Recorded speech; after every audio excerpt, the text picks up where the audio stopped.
ये एक आक्रोश मार्च है प्रधानमंत्री के खिलाफ, माननीय प्रधानमंत्री नरेंद्र मोदी के खिलाफ। जब सदन में नहीं बोलने दिया जाएगा तो क्या करेंगे? हम लोग रोड पर आकर अपनी बात को रखेंगे। जो सांसदों का निलंबन हुआ है क्योंकि वो खुल के अपनी बात रख रहे थे, आप निलंबन कर दीजिएगा। महिलाओं को 30% से 75% तक आरक्षण दिया है। बिहार के लिए कौन सोचा है? देश के लिए वही सोचेगा। ये एक आक्रोश मार्च है प्रधानमंत्री के खिलाफ, माननीय प्रधानमंत्री नरेंद्र मोदी के खिलाफ, क्योंकि वो संविधान निर्माता बनना चाहते हैं।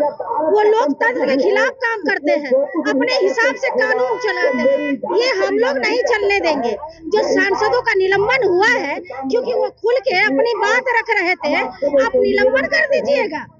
संसद क्या होता है? एक विद्यालय होता है, स्कूल होता है, वहाँ लोग अपनी बात को खुल के रखते हैं। और जहाँ लोग अपनी बात को खुल के रखते हैं तो वहाँ माननीय प्रधानमंत्री जी अपनी कानून का कैंची चला देते हैं, काट देते हैं, कतर देते हैं जुबान को। तो ये नहीं चलेगा, हम लोग नहीं चलने देंगे। महागठबंधन की सरकार नहीं चलने देगी। उनको इस्तीफा देना होगा, हर हाल में देना होगा, चाहे जैसे हो। और 2024 में नीतीश कुमार जी प्रधानमंत्री के पद पे आसीन होंगे, इसमें कोई शक नहीं है। क्योंकि प्रधानमंत्री जो हमारे अभी वर्तमान में उनके पास कोई डिग्रियां नहीं है, वो तो झोला छाप फकीर है, निकल जाएंगे झोला उठा। उन्होंने खुद ही बयान दिया था। तो हमारे मुख्यमंत्री के पास बहुत सारी डिग्रियां हैं और जो देश चला सकता है वो राज्य भी चला सकता है, इसमें कोई शक है आप लोग को? तो बताइए। अभी आपकी मांग है सांसदों को निलंबन वापस लेने की है? हाँ, ये दिलाने की वापस भी ले और प्रधानमंत्री इस्तीफा भी दे। क्यों? क्योंकि हिटलर शाही बहुत हो गई है। इतना हिटलर शाही कोई नहीं करता है जितना हिटलर शाही वो दिखा रहे हैं आम जनता पे, महंगाई पे, बेरोजगारी पे, मणिपुर की घटनाओं पे। ये सब क्या है? हिटलर शाही ही तो है। बेटियां नंगी नोची जा रही है और देश बैठ के वो विदेश का दौरा कर रहे हैं। ये सब नहीं चलेगा देश में। मीडिया के जवाब में तो कह रहे हैं ना कि लोकतंत्र के पवित्र मंदिर में गुंडागर्दी करने आएंगे तो निलंबित होना स्वाभाविक है।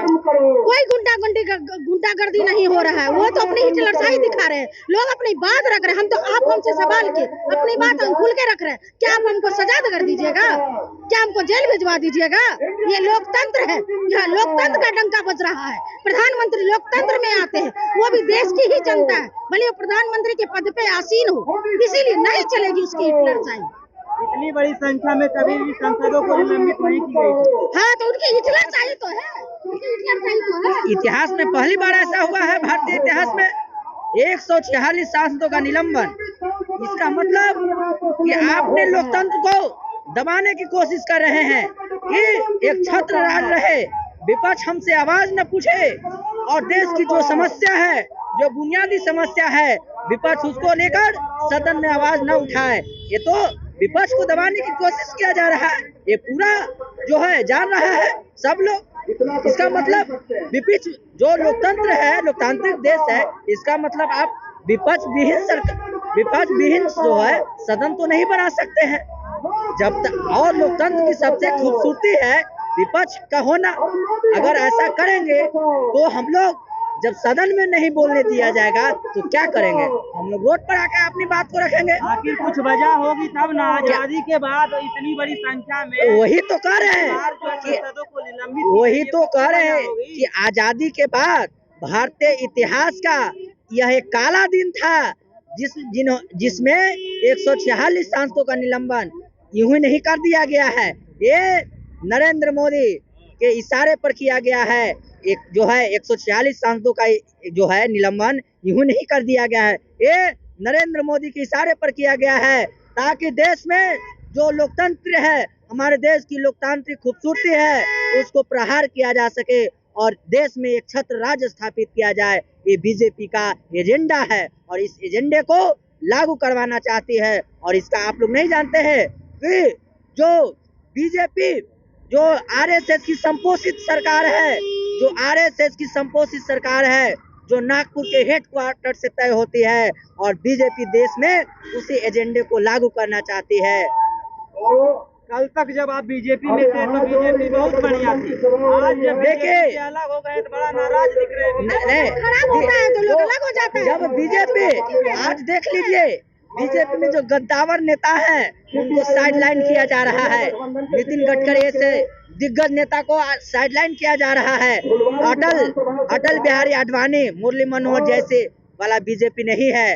अब बीजेपी तानाशाही वाला है जो एक छत्र देश में राज करना चाहती है और ऐसे जो लोकतंत्र को कुचलने का प्रयास करे। और लोकतंत्र जो हम लोगों को जो देश की आजादी मिली है यूं ही नहीं मिली है, सारे देश के लोगों ने आजादी में अपना योगदान दिया है। और आपको मालूम होना चाहिए कि जो आज राष्ट्रवाद की बात कर रहे हैं, जो देश में राष्ट्रवाद की बात कर रहे हैं, वो अंग्रेजों के पैरोकार थे, वो अंग्रेजों के चापलूस का है। तब तो उनको आज जो है, तभी उनको जो है जो चाटुकार थे, जो आज जो है राष्ट्रवाद का पाठ पढ़ा रहे हैं। ये देश के हर जो राष्ट्रवादी है, हमें इनसे सावधान रहने की जरूरत है। 2047 तक विकसित भारत बनाने की बात कर रहे हैं आप हुई विकसित भारत बना दीजिएगा हवाई में। देश में अभी बेरोजगारी चरम सीमा पर है। आपका जीडीपी नेपाल, बांग्लादेश ऐसे देशों से आपका जीडीपी नीचे गया है। आप समझ सकते हैं आप ये हो। और जो भारत का कर्ज था 55 लाख करोड़ रुपया से 155 लाख करोड़ रुपया आपने 9 साल में कर दिया। क्या इससे भारत विश्व गुरु बनेगा? क्या भारत इससे विकसित बनेगा? आप कर्ज के बोझ से जनता को लाद दीजिए और हम भारत को विकसित राष्ट्र बनाएंगे। ये कहाँ का विकसित भारत है? ये नरेंद्र मोदी और अमित शाह को बताना चाहिए। असर दिखेगा, इस मार्च का असर दिखेगा, बहुत दिखेगा कि हमारा समाज, हमारी सरकार उनको रोकने का काम करेगी और हम लोग वर्चस्व की लड़ाई लड़ते रहेंगे। बिना मतलब सांसदों को निलंबन करना क्या ये उचित है? बात पर जुमलेबाजी करते हैं, ये नहीं चलेगा। एक तो जुमलाबाजी करते हैं, खाली मंदिर मस्जिद बनाने से वो तो कोर्ट के अधीन था, उनके देन नहीं है, वो तो कोर्ट के न्यायाधीश की देन है और वो बनेगी। और हमारी सरकार जो कर रही है वो बहुत अच्छे कर रही है। क्या उन्होंने बिटिया को साइकिल दिया है, एकता मिलाया है, क्या पोशाक दिया है? महिलाओं को 30% से 75% तक आरक्षण दिया है। बिहार के लिए कौन सोचा है? देश के लिए वही सोचेगा। तो देखिए पटना की सड़कों पे बिहार में जो इंडिया अलायंस के घटक दल है काफी आक्रोशित नजर आ रहे हैं। पटना की सड़कों पे विरोध मार्च कर रहे हैं। जहां देख रहे होंगे, जहां तक आपकी नजरें जाती होगी, हरी झंडी और लाल झंडी ही नजर आती है। और इनका एक ही मांग है कि जो संसद से 143 सांसदों को निलंबित किया गया है उनको जो है वापस किया जाए, उनका निलंबन वापस लिया जाए। अब देखने वाली बात रहेगी कि उन सांसदों की निलंबन वापस होती है या नहीं होती है। फिलहाल इस वीडियो में इतना ही। आप देखते रहिए विमर्श न्यूज और अपना प्रतिक्रिया कमेंट बॉक्स में जरूर दें। धन्यवाद।